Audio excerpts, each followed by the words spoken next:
Hi, my name is Jose Miguel Torres, and I'm going to explain how I did the final practice number 7, which we need to know about all the practice for different type of tests, the the tensile test, the hardness test, the which includes the Rockwell, Beakers, Brinell test, and the impact test. So here we go.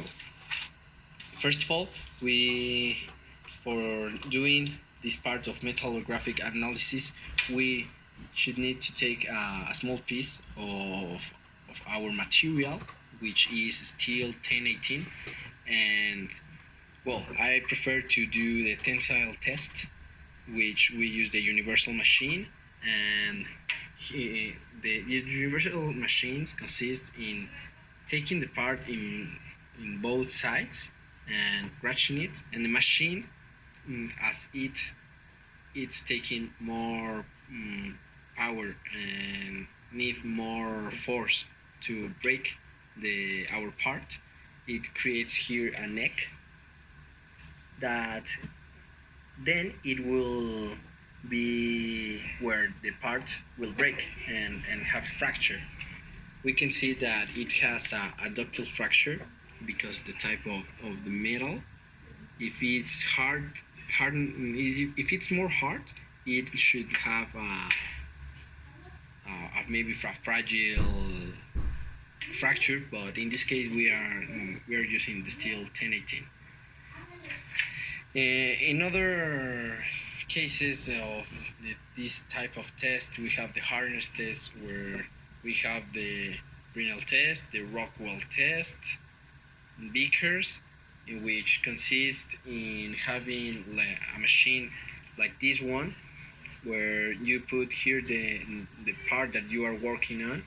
In this case, this was my part, and it makes this indentation where you need to read the measure the diameter for having for then mm, in a table check the result practical hardness. The Rockwell test is kind of similar, where it it push the part that we are using, and the the clock, it's like a clock here, where you put where it indicates you how hard does it is the part that you are working on. So I checked that we have with the steel of 1018 still the same part, and of Rockwell test I get the result of 14 and 15.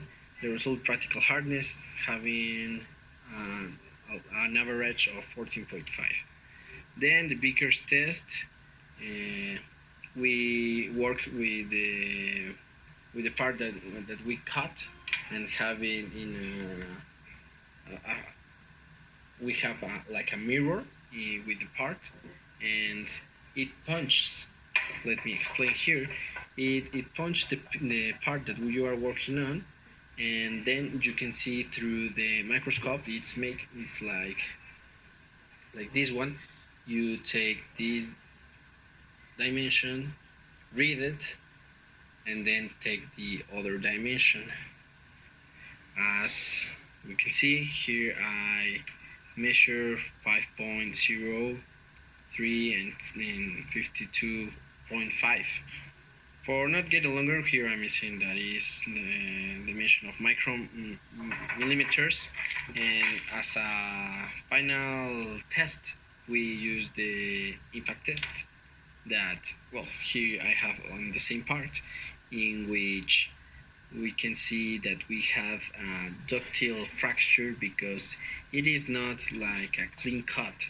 It has these spaces. Let me put a camera.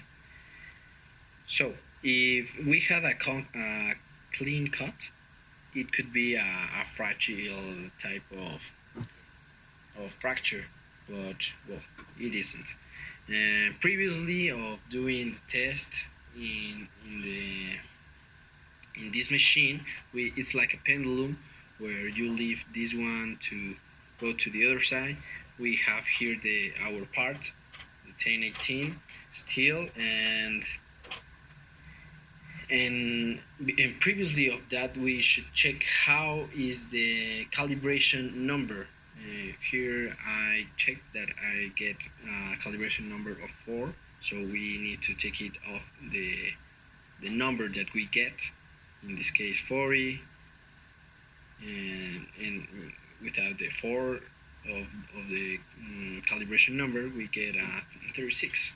So these are the tests that I did in the final practice.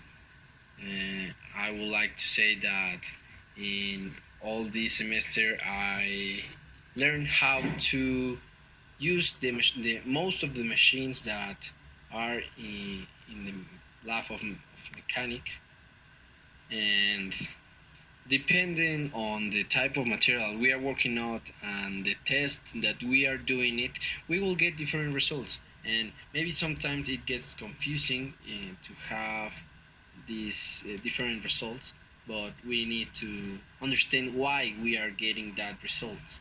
So I uh, I enjoy this class, this practice that I did, and I think this is just the beginning of more interesting things during